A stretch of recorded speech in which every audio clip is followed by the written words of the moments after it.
Hey guys, welcome back to Sarcastic Remarks. Alongside Chris and James, my name is Ryan. We are the official Dallas Stars podcast at THPN. Thank you to THPN for being our sponsor, as always, for us. They've been with us for a really long time. Sorry, I got distracted by someone calling me as we started the episode. Our actual sponsors are BetterHelp, Manscaped, and DraftKings. Thank you to them for being our sponsors. Use that promo code THPN. Okay, someone else talk before I embarrass myself any further. Hockey, Dallas Stars. We're here. We're brothers. We about to talk. And with that, let's get right into the news. Nice. There ain't nothing. Then what you talking about? There's stuff. There ain't. Hit me with the first one. Brendan Morrow, Hall of Famer. Okay, who's the other one? Jim Light's our favorite guy, the best guy, the nicest actually. Some say too nice. I don't say that, but some people do say that. Horse crap man. I will always remember that for the rest of my life. Horsey. Yeah, man. So yeah, Brendan Morrow does make it into the Hall of Fame alongside Jim Lights. Honestly, there's not another guy that really deserves it. I will always remember the 2008 goal where he was against the San Jose Sharks. That I was thinking it was like quadruple overtime. Yep. Quintuple overtime, something like that. It was a backdoor goal. It was like 2 a.m. I remember watching that, being in high school, and just thinking, "Oh my gosh, that was like the coolest thing ever." So, but do y'all have any Brendan Morrow like memories? I'm actually curious. Y'all have any? I do, and Brendan Morrow is the exact reason why you should have a team-based Hall of Fame. Like this is the reason you have it for a player like this. Like he's not the highest scorer, and he wasn't ever like a big name in the NHL, but I mean, he is an important piece of this team's history and is integral to what the team is now and the team's incredible history of amazing captains. And he is a huge part of that. And I think he solidified that in Dallas. I mean, it started probably by Hatcher, but solidified by Brendan Morrow and then carried on by now Jamie Benn. So this is why you have it for guys like this. The thing I always remember, obviously I remember that goal that Ryan mentioned. But it was, I think it was the same playoff run, but it's Brendan Morrow takes a slash, I think, to the leg, and he's getting jeered at on his way off the ice because he's on one skate. He can't put any pressure on his other foot. And as he heads off the ice, he's getting jeered at by the opponents. He skates right up to the bench with one foot and starts throwing hands with anybody he can reach. It didn't matter him. He was trying to punch everybody. And I mean, that's something that I think of when I think of a hockey player. Like, doesn't care. No, he's going to get dominated. He's on one foot and he goes after him anyway. Great. But the other thing I remember about Morrow was I think it was actually the same game. It was at least the same series. It might have been the same game. But that gargantuan hit that he had on Milan Mahalik of the San Jose Sharks, it was like last 10 seconds of the third period when everybody knew it was going to be going to overtime, and just laid him out. Not a dirty hit at all, just flat out laid him out. One of the cleanest hits, one of the hardest hits I think I've ever seen. And as far as like impact on a game or on a series, that's one hit that I will always remember for the rest of my life. It's just that particular hit. And to this day, I still go back to YouTube and I'll go and look it up and be like, Morrow Mahalik hit. I mean, if you don't know what I'm talking about and you're one of the younger guys, like our brother, like Cooper and Travis aged, like, high school aged, go and look up that hit. That hit was one of the coolest hits I've ever seen. Yeah. So, and then Jim Lights, all jokes aside, especially like 8 to 10 years ago, tons of great stuff for the Dallas Stars and hockey in Texas in general. I mean, he did great stuff with getting Star Centers up and going and is still doing good stuff with the Dallas Stars. But I mean, it's going to be tough to overcome one of the greatest media comments ever made about Oh, I think we lost him. But he was talking. Yep, he was talking about the horse crap comment about not Morrow, excuse me, Ben and Ben and Sagan getting called horse crap because they were not doing very good in the playoffs. So Yeah. I was just saying it's going to be hard to overcome that type of statement when you say agreed. that about your two franchise players, but he really did do a lot of good stuff for Texas hockey. And a little bit more on Morrow too. What really sucks for him is that he played during the time that was the dark years of the Dallas Stars organization because like nobody really owned the franchise after Tom Hicks. Tom Hicks had to sell it because he went bankrupt, and he did the same thing with the Rangers. And it was just a really hard time to be a Stars fan at that point. The one bright spot was 2008. That was literally about it. And during those years, it was, Morrow, Robidaw, and Ribeiro, and obviously Turco. But there wasn't much but after those guys. So he played during a time, and he was a very bright spot for the Dallas Stars franchise during that particular era before Tom Ghilardi took over. So Yeah. it here's an interesting thing too, Chris. I don't know if you guys know this. Do you know who? Oh, Ardell ruined it. I was gonna say, do you know who Brendan Morrow is married to? No. He is married to Guy Carbonneau's daughter. So That's very interesting. Guy Carbonneau, for those of you that are older Stars fans as well, know that he won the cup with the Stars in '99 as well. So pretty cool. Connections everywhere. Really happy for Brendan and Morrow and Jim Lights as well. So it's fantastic to see those guys get in, and they deserve it. Yeah, and I was going to mention, you talked about those kind of the dark years for the Stars during all the bankruptcy stuff. Nothing was really happening. It really makes you appreciate more the kind of era that the Stars are in right now, where they're playing some of the best hockey in the NHL. And you look forward, and it doesn't seem to be slowing down anytime soon either. I mean, that's what makes me appreciate it a lot more, is because I first really got into hockey when my team was absolute garbage. I mean, we were the Arizona Coyotes, and it's so awesome being able to have so much pride in what the organization has built and just how good the team is, obviously. I don't think we were quite that bad. Were we really Arizona Coyotes bad? I think we were just like Minnesota Wild, like St. Louis, like bubble team Yeah, kind of it thing. wasn't quite that bad as far as the team goes, but the ownership structure was definitely some, is the league going to have to run the team, and stuff like that was getting floated around. So maybe the hockey wasn't quite as bad for quite as long, but it was, there were some interesting times, some Yes. question marks. Okay, speaking of older guys, I kind of wanted to talk about this just because I don't know why this was kind of brought up, but we're kind of the last ones to talk about it. But there's a lot of teams, or a lot of teams, excuse me, a lot of podcasts right now that are talking about, Jamie Benn and Tyler Sagan and what their future looks like with the Dallas Stars and what their possibility contract wise could be moving forward. So, Jamie is coming off. Obviously, neither one of them are fulfilling their end of the bargain right now with their contracts. We've talked about that at nauseum for a very long time now. But Jamie Benn, this is the last year of his contract. He's got at a 9.5 million AAV, and then Tyler Sagan at a 9.85 AAV for the next 3 years. Sagan's is up in 27-28. He will be a UFA, and then Jamie Benn will be a UFA. Not obviously not next season, but the season after. So, assuming no extensions are made. So, what I kind of want to talk about with you guys is just like, what does the future kind of hold for these two guys? Because it is very interesting to kind of look at these two guys and kind of think about what they could possibly do in the future. So let's just start with Jamie Benn first off. Does he finish his career as a member of the Dallas Stars, and maybe give us a number and a term as to what his next contract could possibly look like? I mean, yeah, he's definitely finishing his career as Dallas Star. I mean, the only thing worse than that could be Mike Modano going to, I don't know, the Red Wings at the end of his career. But that would be crazy. That would never happen. We don't talk about that. See, I imagine it would be similar to kind of what Pavelski did at the end of his career. Longer than 1 year deals until he's done, obviously, but maybe like a 3 year, $3 million. I'm seeing around three, probably not more than four.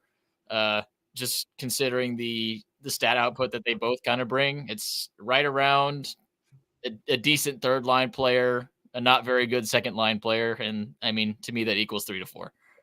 I mean, Jamie Benn this year, stats wise, actually is perfectly fine as like a second line player. He had 60 points by the end of the year. He had 21 goals. And then in the playoffs, he was third best. I mean, he had 50 Playoffs, points. he went crazy. Points. He went stupid. I mean, Jamie Benn, I think still has a little bit left in him. I think it comes down to what he's willing to give to the team more than anything, honestly. Yeah. Because he knows he's not going to move. There's a reason Madonna wanted to try and go win a cup at the end of his career. That was a thing. The Dallas Stars are the place to win a cup right now. I mean, this is a team that can do it. You don't got to go anywhere. Yeah, when Madonna was retiring, there was no chance that Stars team was getting anywhere close to winning anything. So you're absolutely right. The Stars are probably your better bet for the next 5 years at least. And that really is the intangible, is how badly do Jamie Benn and Tyler Seguin want to win a Stanley Cup? Seems like pretty dang bad. But you're going to really see how badly they want to win a Stanley Cup, kind of based off of their next contracts. Jamie Benn's for sure. I'm sure we'll see it maybe this offseason or just during the season next year. That'll be a big hint with how low he goes on his salary. Well, okay, so one of the reasons why I kind of ask about this is because we saw a couple of players in the last several years just kind of leave, right? So obviously there's 3 examples that are coming to my mind right now. Obviously the biggest one right now is Steven Stamkos. He's now in Nashville after spending his entire career with Tampa Bay. And you know, he's not young anymore, and he went out and got $8 million for 4 years. That's pretty good. Now he's on a different level than Jamie Benn. I think he's definitely higher, but that the ability of somebody to leave and them having been with one team their entire career seems to be changing. It used to be that edge of loyalty was always there, and it doesn't seem like it's there as much anymore. And you not only do you not see it with like Steven Stamkos, but what about Jonathan Marchessault? Jonathan Marchessault was an original misfit in Vegas. He scored 40 goals for them this year, and now he's with the Nashville Predators. And then if you want to look on the Stars side, look at Joe Pavelski. Joe Pavelski was with the San Jose Sharks his entire career, scored 38 goals before he came to Dallas, and that was tough as well to see. So I'm not saying this to be alarmist or anything like that, but I mean, is there a possibility that, you know, we have a lot of guys that need big contracts coming up? You got Stankoven, you got Wyatt Johnston, Thomas Harley is going to get paid here soon. You got to look at what about Liam Bichsel and Maverick Bourque? Yeah, I would cut you off, but no, there's no possibility. Those are all very different situations. I mean, Stamkos is still a 100-point player, and they're trying to pay him like he's a veteran that they're keeping on just to see if he can get a cup. And that was absolutely not what Stamkos is. Stamkos is an elite player still in the NHL, and the Lightning were trying to pay him like he's not. Marchessault is with Vegas. Vegas doesn't count. They're just Vegas, and they're cutthroat. They do whatever they want. And Marchessault admitted as much. I mean, he said whenever he left, he was like, I really wanted to stay in Vegas, but I know that that's what this team does. If they think that something is the best way to win, that's what they're going to do. And I think that's players have kind of come to expect from them. And then what was the other one you said? I had a good point for him too. Pavelski, that's crazy. The Sharks were never going to win anything, obviously, by the past ever since Pavelski left. They've been absolutely garbage. So Joe Pavelski deserved to have another run at the Cup. That's exactly what he was doing. That's the only reason he left San Jose. If San Jose even had a sniff at being a playoff team, I bet Pavelski would have stayed in San Jose. Okay, and again, all of those are fair, but what I'm saying, and all of the things you said are true, but the thing is, those things happen. Like, two of those they happen for very specific reasons, and none of those reasons exist with Jamie Benn. Well, but I mean, if Jamie wants to go out there and say, okay, well, I want to get a little bit more money before I have to retire. There were some like that would be a It's crazy not thing worth it. considering how I mean- overpaid he's been for the past 5 years too. And Jamie Benn knows that too. I mean, he knows he's been overpaid. He got paid for winning the Art Ross, which he fully deserved, and now he's kind of living very well based off what he did previously. And that's fine. He earned it here in that contract, but he's not living up to it right now. exactly. He knows he's And- not living up to it either. So it's not like he's going to go out and try and get as much as he can. I mean, it does not seem like that's the type of player that is on this team. And I would also say that the landscape of how contracts are being signed has changed as well. Exactly. It used to be that like you signed a contract based off of what you had done. So that's kind of what Jamie Benn and Tyler Seguin did when they signed their big money deals. They were signing because they were it. There was literally those two guys alone doing all the damage offensively for the Stars for a long time. And nowadays it's I mean, like we've seen some of these giant contracts for like for example, Quentin Byfield, who just signed his extension 5 years for $6.25 million. Now, Quentin Byfield's a big name, but he hasn't scored more than 55 points in 1 year. So now the idea is based off of what are you going to do is more the way that contracts are being signed now, because they're trying to make it a bargain later on. Yeah, and the landscape for the NHL as far as a veteran free agent market is a lot lower than it used to be too. I mean, Patrick Kane's a great example of that. Like, he signs for way less than his point total says he should. I mean, especially if compared to a guy like Byfield, like that's just how contracts work. You're not getting paid extra because you're a veteran, and you're a captain on a team. That's just not how the NHL works anymore. 10 years ago, yeah, you probably can get a decent chunk and change, but I don't think Ben's getting much more than what Dallas would get him anywhere else.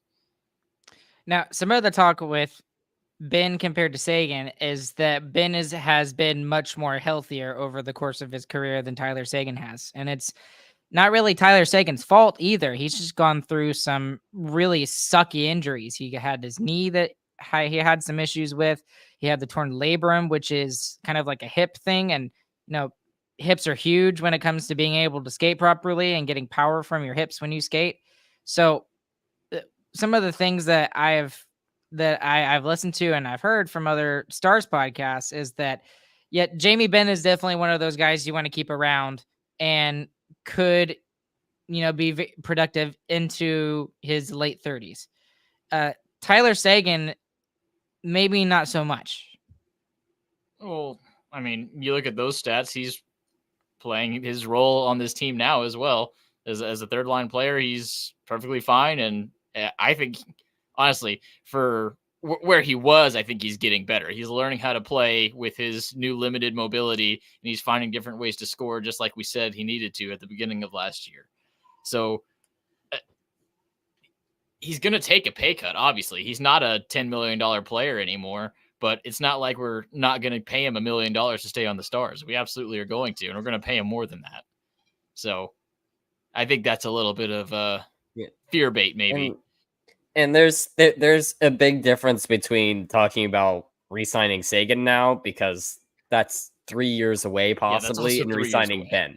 I mean, Ben is producing at pretty close to the same rate Seguin was this year, and Ben's 3 years older than him. So a lot can change, especially for hockey players getting into their mid to late 30s. Yeah, and Ben has changed the way he plays hockey. I mean, he was through and through a power forward when he started in this league, and now he is a net front guy who makes ridiculous plays in front of the net and has silky smooth hands. So that's just how the players evolve, and they can get better as they lean into that. I mean, Joe Pavelski is the perfect example of that. So I think it's a little preemptive to look at the Tyler Seguin deal while we're so far away, as James said. So obviously Jamie probably gets a multi-year extension, would be my guess, right? Probably 3. Probably 3 years, maybe 4. Maybe I wouldn't do 4. Probably 3. Yeah, I'd probably stick with 3 as well. I mean, he's 35 this year. He'll be 36 by the end of his contract next year. Puts him about 39, 40 at the end, which is about right. I mean, that's about what you can expect. I mean, Joe Pavelski is 40 and he just retired, but he was doing ridiculous stuff. I mean, it's not normal as a forward to play all the way until you're 40.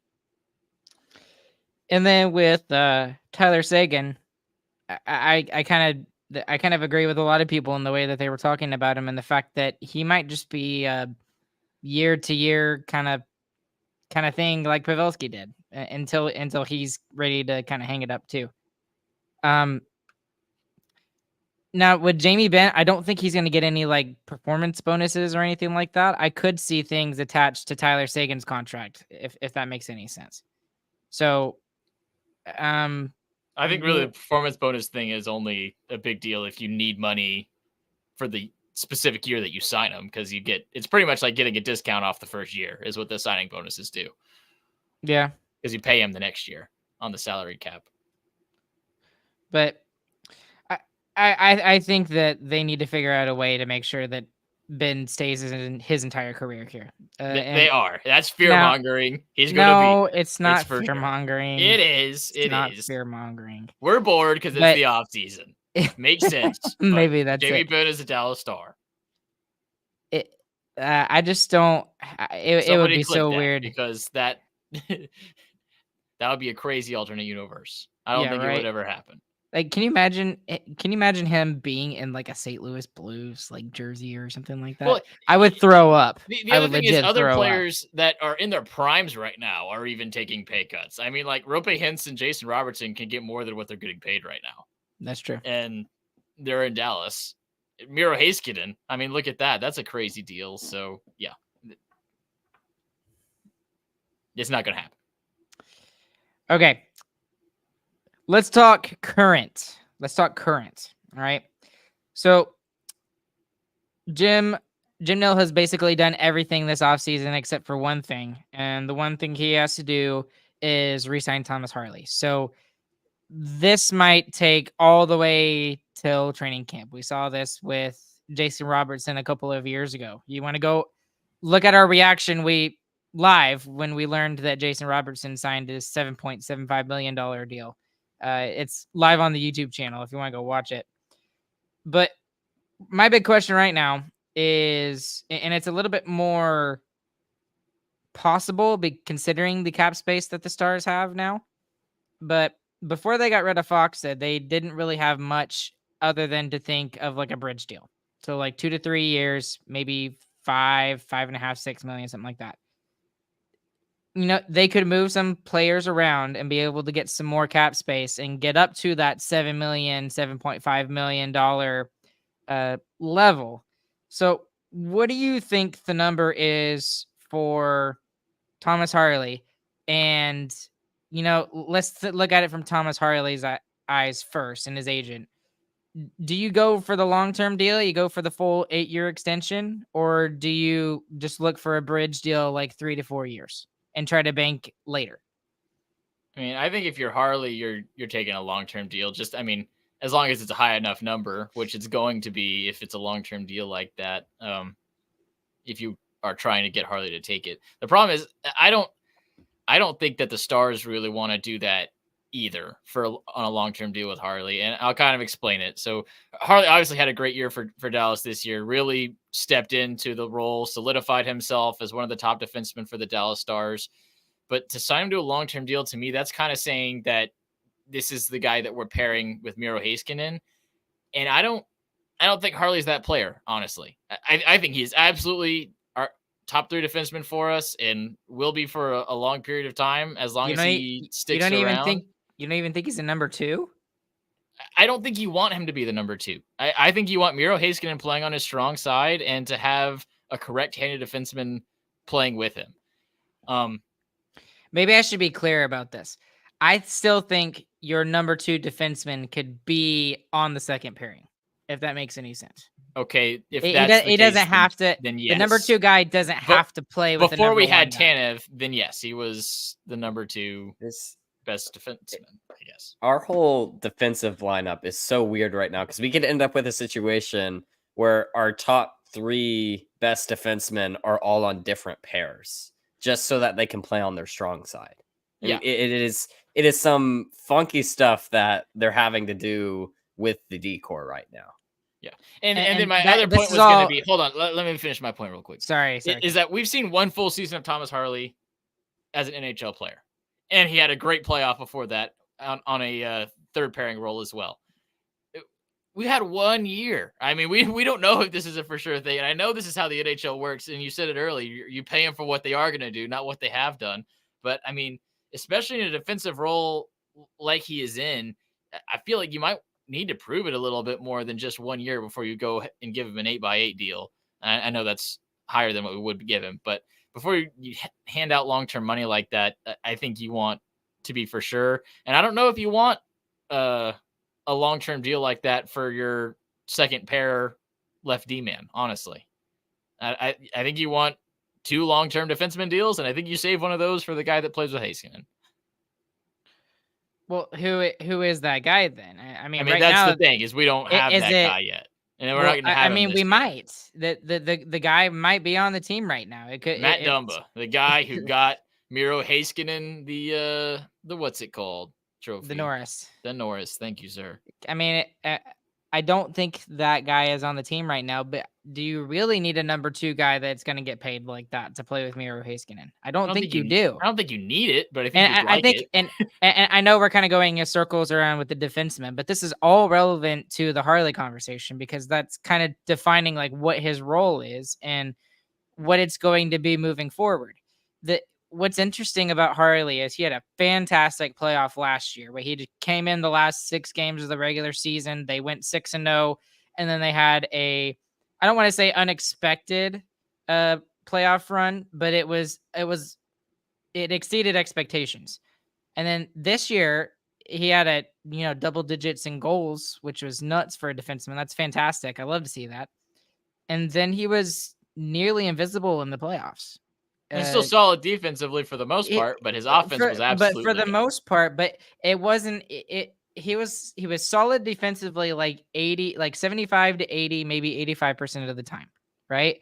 So that still deserves a good chunk of change. It does, but when you really need him to contribute on the offensive side, which that's kind of his role. Let's be honest, he's the number 2 offensive guy on this team. If Heiskanen goes down, sorry, thank you. Defenseman. If Heiskanen goes down, Harley goes into that role. He becomes the quote unquote number 1 guy. So you kind of have to balance that out, and it's really interesting to kind of figure out how much money he's going to make. For me, I don't think it matters. I think both the Stars and Harley are going to go with the bridge deal rather than a long-term deal. And the reason why, I think there's multiple reasons. From the Stars' vantage point, he's very good.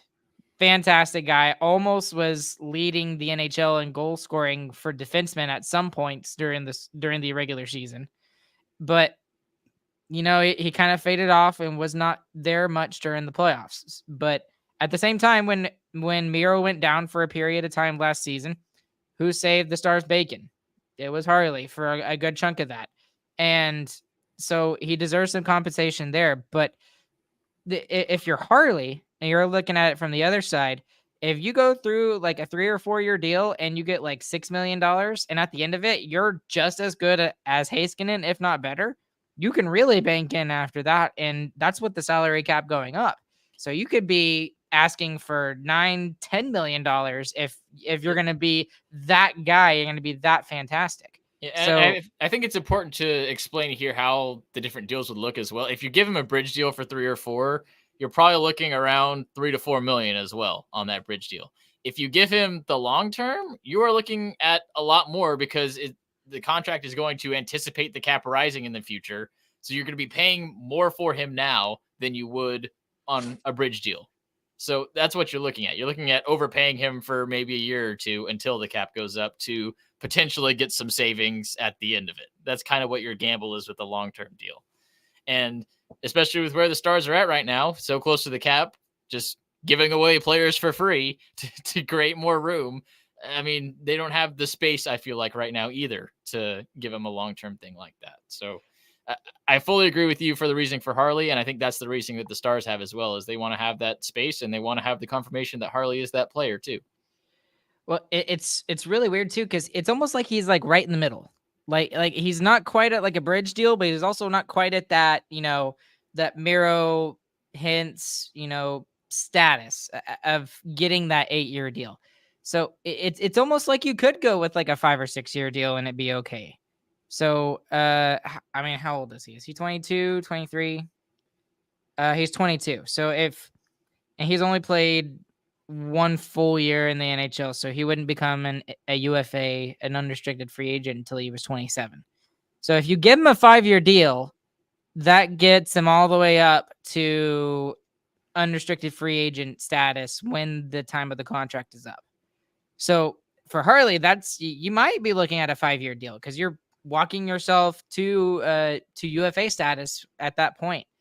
And so, it's so interesting because this is just a weird, interesting kind of thing to figure out.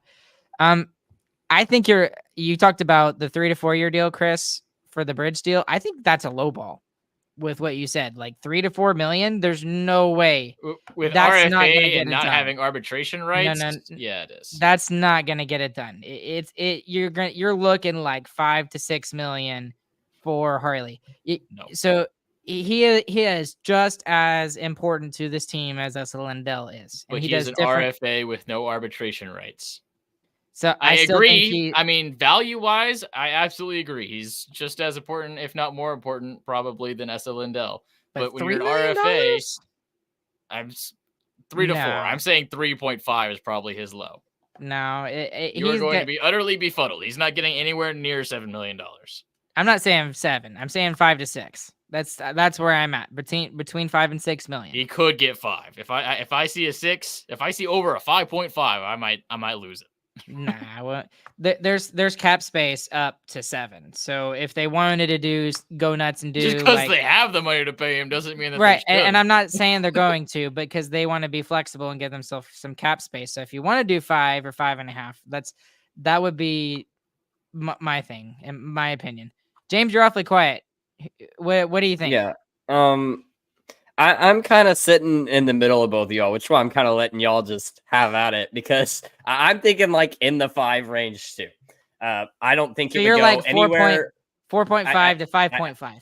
Yeah, no, I'm 4.5 to 5. I think it's going to be very, very close to 5 million.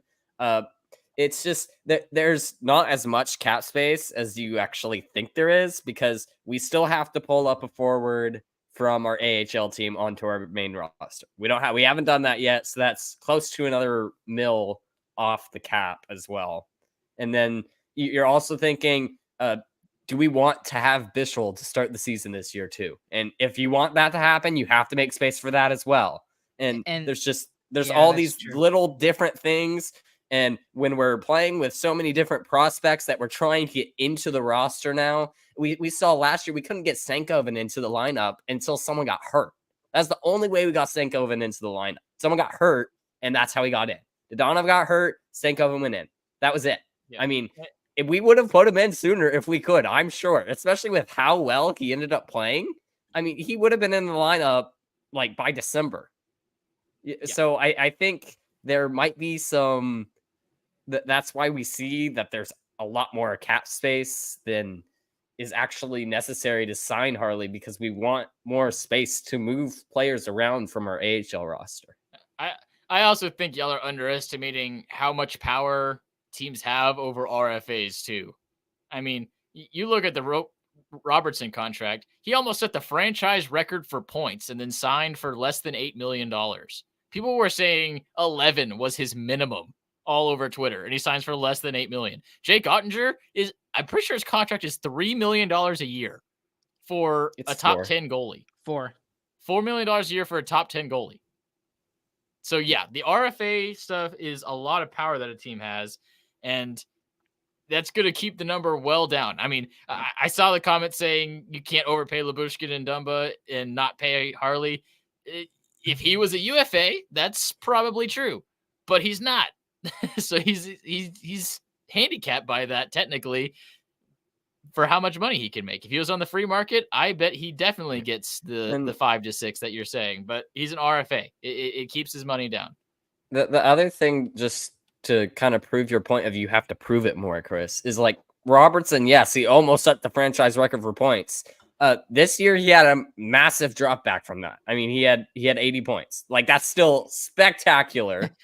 That's also lots of hilarious to reasons for say. forward. Massive drop down to 80 It points. is. In terms I mean, of point 30 totals, It's hilarious. point totals, to say that. that's a That is lot funny. of points. It does have its factors with ice time. He probably had a lot less ice time this year than last year. That was kind of the whole idea around the team, but it makes signing him at just under 8 make even more sense. And it's the same thing with Harley. Yeah. Yes, Harley had a great year and has been very solid since coming in. It's been a year.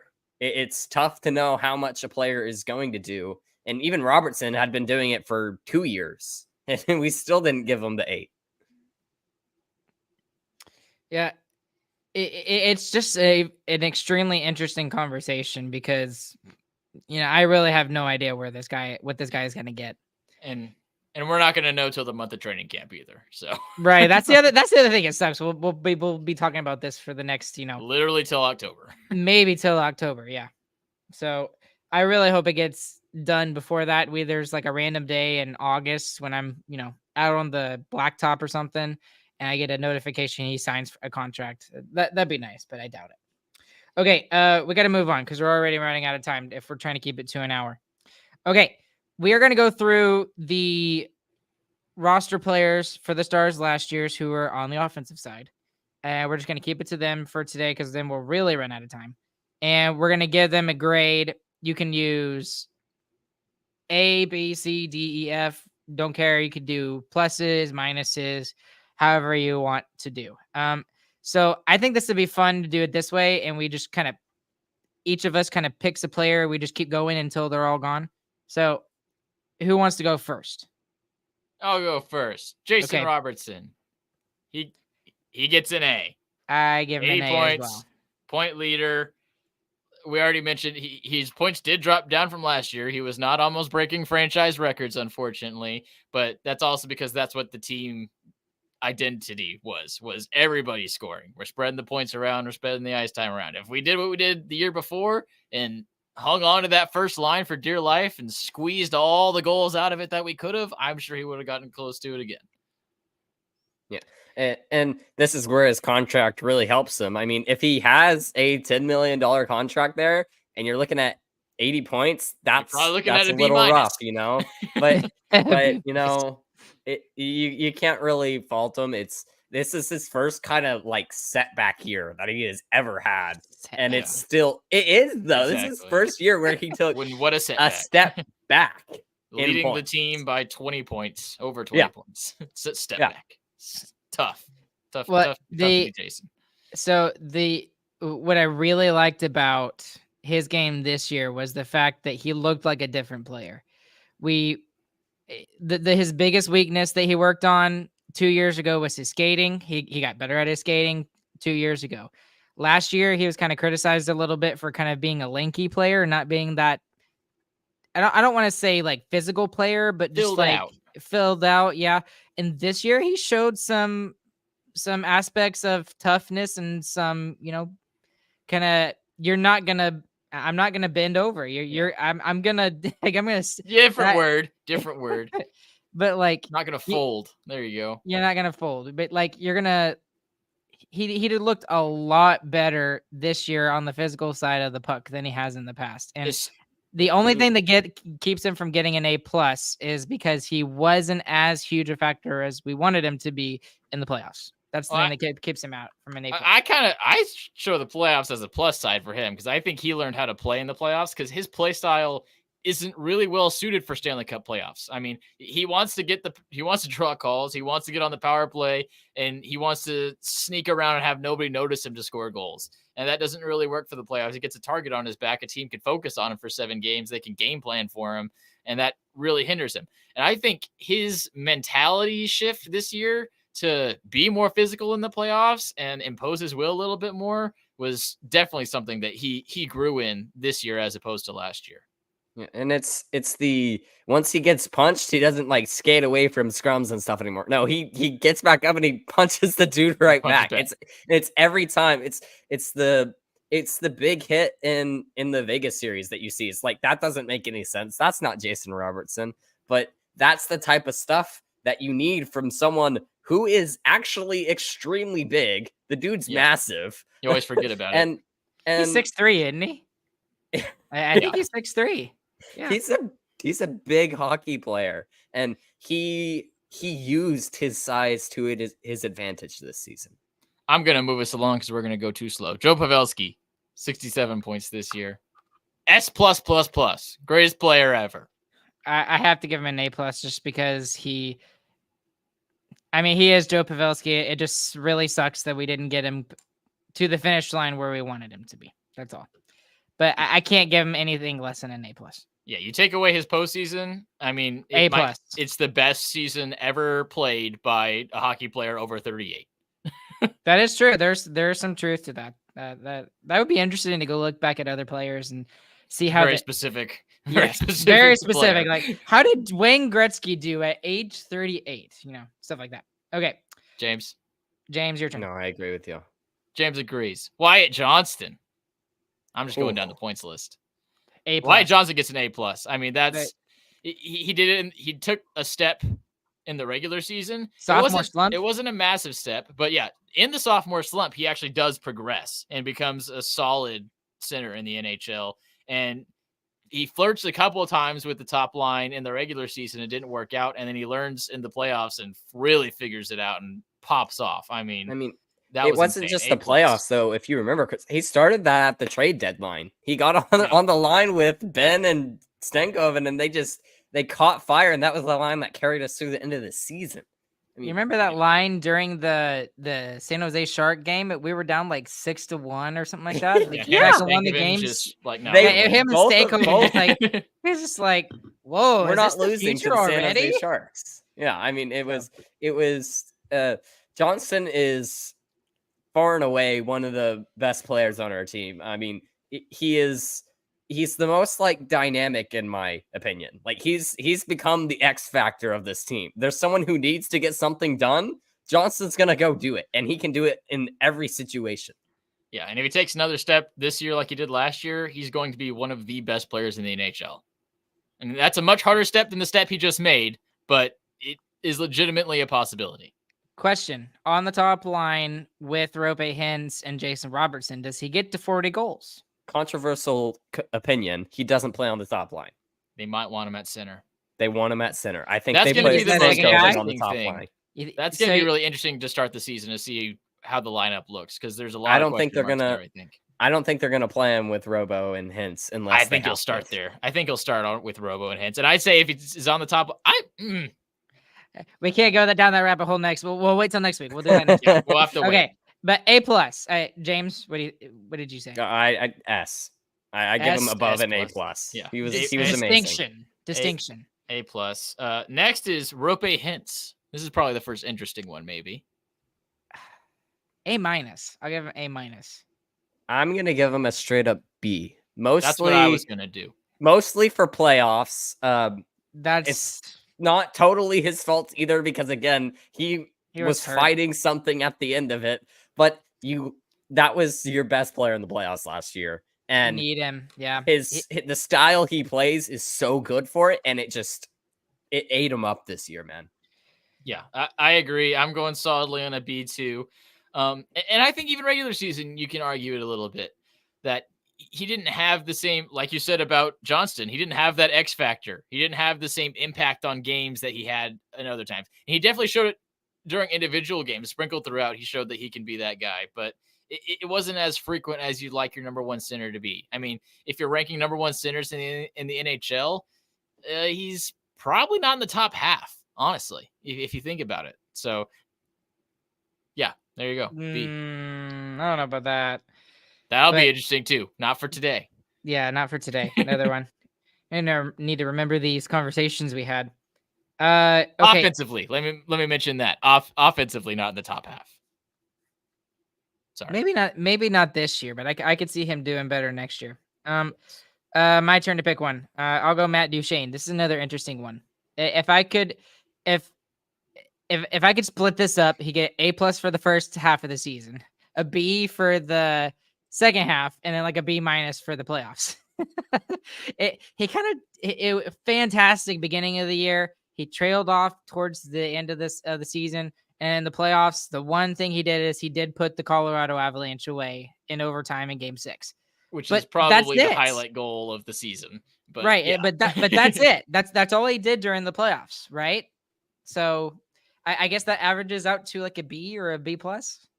Yeah, for me, it averages out to an A- for him. And you also got to remember what our expectations were for him at the beginning of the season, and they were not very high. Okay, that's fair. So I'll give him an A-. I'll give him an And A-. then you also look at his salary. He's making $3 million.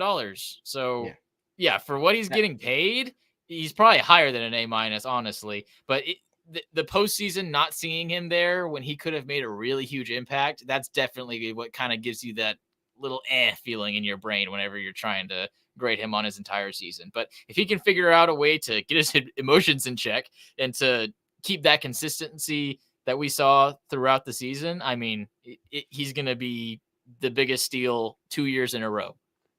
I mean, I give him an A easily. We weren't looking at this dude for playoffs, even at the end of the season. This is not the dude that we were looking at to be big in the playoffs.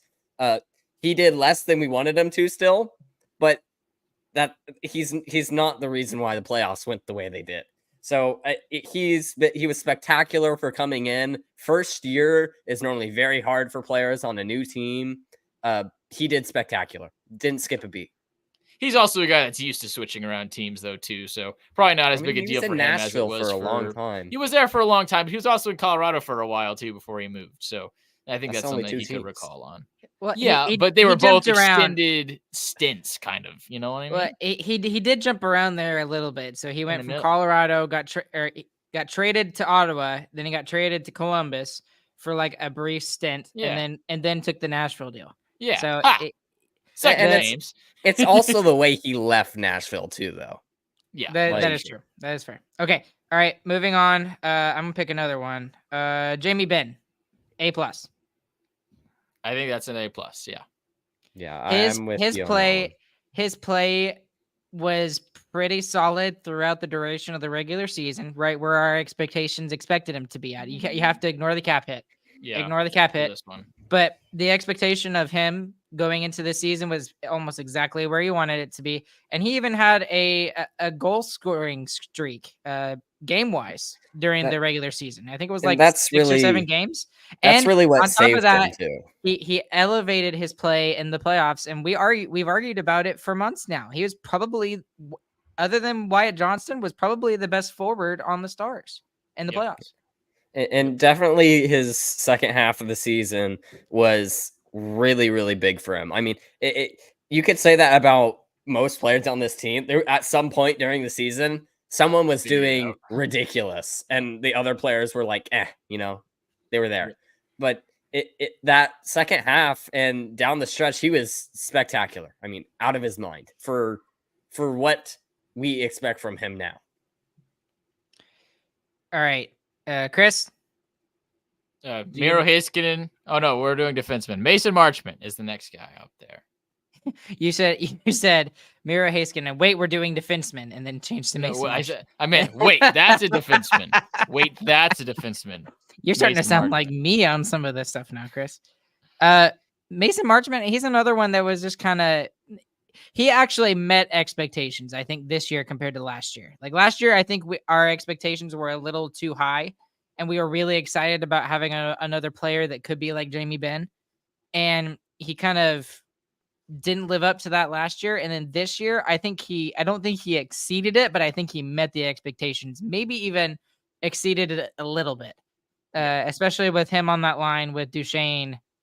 So I don't want to give him an A+, but I'll give him a solid A. How about that? Yeah, I agree. He slightly beat expectations, I think. So for me, that's a B+. And you got to remember the start of the season. I mean, I was super high on him before the season started. I thought, all right, he's turning around. And then, man, he let me down really early. And I got in the dumps with him real quick. But, I mean, to be able to turn it around like he did early on in the season and to get going was really impressive. And he did fade off a little bit towards the end. That's also when that line was Sagan got some injuries and Duchesne got some injuries, and that kind of messed up that chemistry as well, is really when his point production started falling off. But for a third line guy, 53 points, that's really solid. So definitely like what Mason Marchment did. A lot of people would love to have that on their second line. Exactly. I'm going to give him an A. I was going to give him a B. I'm bumping him up to an A because he probably had about 7 or 8 goals that were called back this year.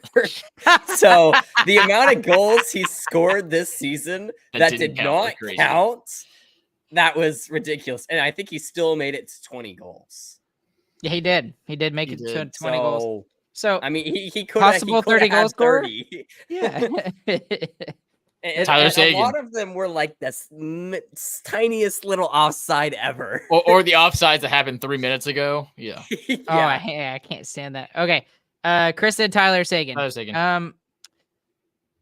This is another one where you have to ignore the cap hit, and I think he met expectations. And at times, he was the best player on the ice, especially kind of in the middle of the season. So I'll give him an A minus. I don't want to give him a B plus. I think he deserves the A minus there. And he was still fairly solid and fairly productive in the playoffs as well. So I'll give him an A minus for that. Yeah, for me, it meets expectations. I think he gets a B. There was points. Good thing you're not a teacher, Chris. Dang. I know, right? I'm brutal.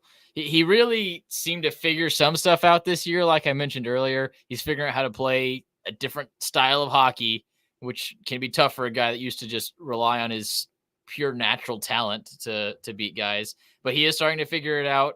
It was very hit or miss, though. So if he can find a way to do that consistently, that's really where we can start singing the praises of Tyler Sagan a little bit more. But as a third line center who's getting paid like a first line center, he gets a B. Yeah. I'll give him a B plus. I think a lot of it comes down to just the injuries at the end of this season and us not really seeing too much of them late in the regular season. The playoffs, I thought he was spectacular. I mean, honestly, for what I was expecting from him in the playoffs, it was well above what I wanted him to do. Now, he definitely did when he came back from his injury in the regular season. He took off. And I think he definitely gained something by being out of the lineup for a little while. Got a little bit of extra rest, and he looked excellent for a good month or two. And again, was one of the best players in the regular season at that point in the regular season. So, okay, I'm trying to remember if who we're forgetting. Sam Steele. We got to go bottom 6. Sam Steele. I'm going to give him an A plus, honestly. Again, this kind of is a guy who really exceeded expectations for me this year. Like, I did not expect much from him. I know he fulfilled his role down in the bottom 6, but there were points when he did better than I thought he did. So he did exactly what we needed him. Came in, was a penalty killer, played in the bottom 6, and he's a Swiss Army knife. You can kind of put him anywhere in the bottom 3 lines, and he kind of does a pretty decent job. So I'll give him an A plus for that.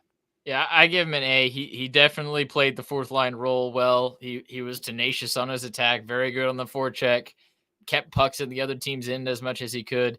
And I feel like he is still young. He has some scoring and some hands.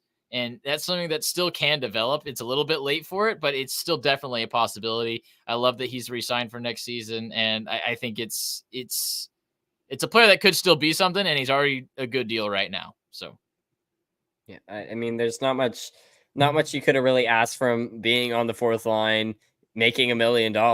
I mean, that's he did extremely well for what his role actually was, and especially on the penalty kill. I mean, he was spectacular there in a year where penalty kill looked kind of bad, honestly. Well, and the crazy thing is it was top 10 still. That's the sad thing. It's like it started really well, and then it kind of, again, faded off as the year went on. For a top 5 team, though. Maybe want a little bit more. It still is. Second best team. there's still 20 other teams that are below you if you're top 10. So Still, that's not the level we're on, and that's what's so fun about the Stars right now. Being 8 or 9 is not good enough. You got to be in the top 5. Okay, Daddy, Evgeny Dodonov.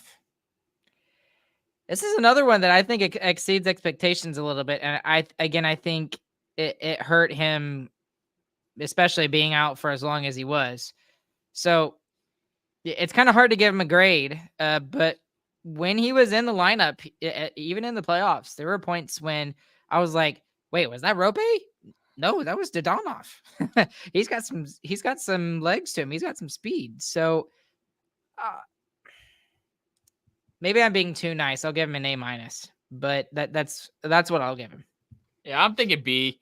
I mean, he was hurt for kind of the important push at the end of the regular season too, which kind of makes it hard to recall how he was doing as well. But during the regular season, he was having trouble figuring out where he slotted in the lineup, which was something that I don't think we were expecting because he slotted so well with Jamie Benn and Johnston whenever we got him at the trade deadline last year. So it's kind of something that we weren't expecting. But when he came back after that injury, he was playing a lot better in the playoffs, and I think he settled into that fourth line role pretty well and much better than we thought he would. So yeah, he gets a B. He figured some stuff out, but it was just kind of a weird season for him, in my opinion. I give him an A+ for getting hurt at the right time for us to be able to bring in Logan. But he low-key kind of had an outside chance at 20 goals this season. He had 12 goals through 51 games. So like he had an outside shot at 20 goals. Yeah. And he scores from places that you don't expect. I mean, that's I think what made him so good on the fourth line in the playoffs. He would throw pucks at the net. And if you're on the fourth line, that's what you should do all the time. And sometimes they find their way in. I mean, the game against the Golden Knights where he threw it from the bottom of the red line late in the first period, saved that that goal saved our butts in that game. That could have saved the playoffs. That's true. And that's just it's a nothing shot, and he just knows that goaltender goes down. So he's like, I'm gonna throw it at the net, see what happens. So there's little things like that. That's something that you think like that's more of a veteran play. Like he's thinking about that while he's going around the net like that, and he's gonna take that shot. So, I mean, I give him an A. Craig Smith. I like Craig Smith. He shows a lot of energy in his game, and when he stepped on the ice, you always knew it. He only ever played like 9 minutes a night. That was pretty much his slot-in spot. Yeah, I'll give him a B+. I was gonna give him a B+. Yeah. He's $1 million fourth liner. He does play the fourth line role. He does a good job at it. There's a lot of guys that can do that though. He did it. He did his job, but a lot of guys could do it. He gets a B. And we needed to save money in other places to try and hold on to Tanev. So I understood. Radek Faksa, may he rest in peace. I'm giving him an A+. I am not. I'm giving him a C for one main reason. Because we had 2 people come onto our roster in Sam Steele and Craig Smith, and I thought both of them did better than him. Yes. I don't even know if I should say anything. No. I'm giving Faksa a B. I mean, he met expectations. Great defensively. Never can be argued. Maybe one of the best defensive forwards in the league. And he did what you thought he would do offensively. Not much. So met expectations for me. I think that's a B. Yeah, I mean it's tough for me to give him like great marks when I know he's great defensively. You go and you look at the stats, and he had less points than Craig Smith, who he plays more than, and he also makes 2.2 whatever million more than him as well, and he's playing on the fourth line. You got to get a little more. You got to be better than that if you're making that much more money. Okay, you make a point offensively with him, but I still just don't see how you can look at that and say that he gets a C just because two players got more points than him. There are so many other things that he does well. Sam Steele came in and filled Fox's role. I mean, he took Fox's role from him. By the end of the playoffs, Sam Steele was in his spot. Yeah, I think Fox is better defensively than Sam Steele was, but Sam Steele brings the offensive ability, and that's what pushed him out. So I tend to kind of agree with you. Fox is still a better defensive player than Sam Steele is, 100%. But Fox is also a much worse offensive player than Sam Steele was, and Sam Steele also was able to just bring a lot more danger into the offensive side, even if he wasn't scoring goals. But I don't think he deserved to see though. I think he did what you thought he would get, what you thought he was going to do. So for me, that's a B. I was mostly saying A+ because I knew, especially you, Chris, where it was going to lowball him. But I don't think if I'm being, but James, I didn't expect that from you. Not that low. Lowballed him. Now, if I'm being like for real, I would probably give him like an A- or a B+. That's around where I'm at. Everybody's an A in Ryan's book. Yeah, that's what I was more looking at too. I'm looking at on this roster of all our players, all our forwards, who is the one player that probably deserves a C? And probably the guy that's not on the team anymore. I think it's Radek Fox. Okay, if Radek Fox makes $1.5 million, does he still get that? He'd still be on this team if he made $1.5 million. He would be. Right, but like if we're looking at his performance, and we've already taken away the contracts of Jamie Benn and Tyler Seguin out of the conversation, but we're going to include it. Players still had almost 60 points. Okay, but played 5 player. minutes more in every single game than Radek Fox. I really think, and I am a Fox a truther for life. Like, we are going to hit the regular season, and our penalty kill is going to absolutely suck next year. Well, and I think it already it's going sucked to at the end of the year. So no, but you don't understand. No, it's going to picked apart in the playoffs. It was terrible. But you're still missing the point in the fact that it's going to get worse based off of that. So. I'll believe it when I think see it will. I think it will. He did. There is a reason why Jim Nill, who is very good about most of the time about giving good value contracts out, there's a reason why he gave Radek Fox a $3.25 million.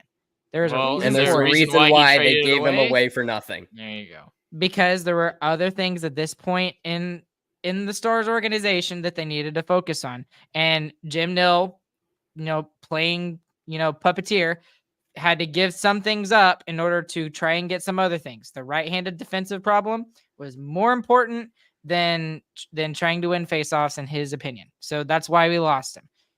If it wasn't for his cap hit, if he makes $2.5 million, I still think he's on this team. No, probably not. He's probably not. Yeah, I think he's still. If he made the same amount as our other fourth liners do, I agree. How did we get on this Radek Fox side tangent so much? Probably because we were talking about the forwards and we were grading their performances. The next one is Logan Stankoven. A+. Yeah. I'm halfway joking. Delivered it. But if we're gonna look at it in context again, he came in, he exploded, he did really well. And the thing that kept him in the lineup was his defensive coverage, right? But the thing that kept him in the lineup first is he's scoring a heck ton of goals. But down the stretch, he didn't. Down the stretch, you're correct. He stayed in because of his defensive performance. So that's why he doesn't get the A+ from me. And in all reality, I think he gets an A- from me. And because he came in, he exploded, exceeded expectations. And I didn't expect him to stay on that trajectory, but like all offense was gone after a certain point. I don't know if that's fair either. I think he got snake bit a little bit too. And that was, I was going to point that out. There was a bunch of playoff games where, man, Stankoven looked crazy and just couldn't find the twine. So I don't fully agree. And a lot of crazy goaltender saves on some of those chances too. I mean, some of Marchment the best was the saves king in of the playoffs. Back goals. Yeah. Stankoven was the king of the highlight reel for the opposing goalie. Yeah, I mean, sucks. over half of the best saves against the Stars in the playoffs had to have been from a shot from Logan Stankoven. Okay, so not really a side tangent. How many goals do you think he scores this year? 20. 25. I'm gonna say 30. I think he gets to 30. That would And be great. especially, and here's the thing. It depends on where he plays for sure. Exactly. And here's what I'm thinking is if you're gonna put him and Maverick Bork together with Jamie Benn has shown some chemistry with Stankoven, and Stankoven has shown some chemistry with Maverick Bork. Can you imagine all three of those guys together? If that clicks, that might be if insane. that clicks, I mean, we could see Jamie Benn at 20, 25 goals again. For sure. So, I mean, that gets me excited about that possibility. And we saw what they did in the American Hockey League. Those two guys just like tore it apart to the point that Stankoven got called up and never went back down. Yeah. And I think that's why looking at these lines during camp and during the preseason games is going to be so much more interesting this year. And we actually get to watch them on the internet. We don't know. I think we will. We think so. I think so. That's going to be the most interesting thing as we get close to October is who's playing with who and what looks good. That's going to be super interesting. All right. Do we grade Ty Dellandrea? I think we need to. I'll give him an A. I feel really. I know. I won't.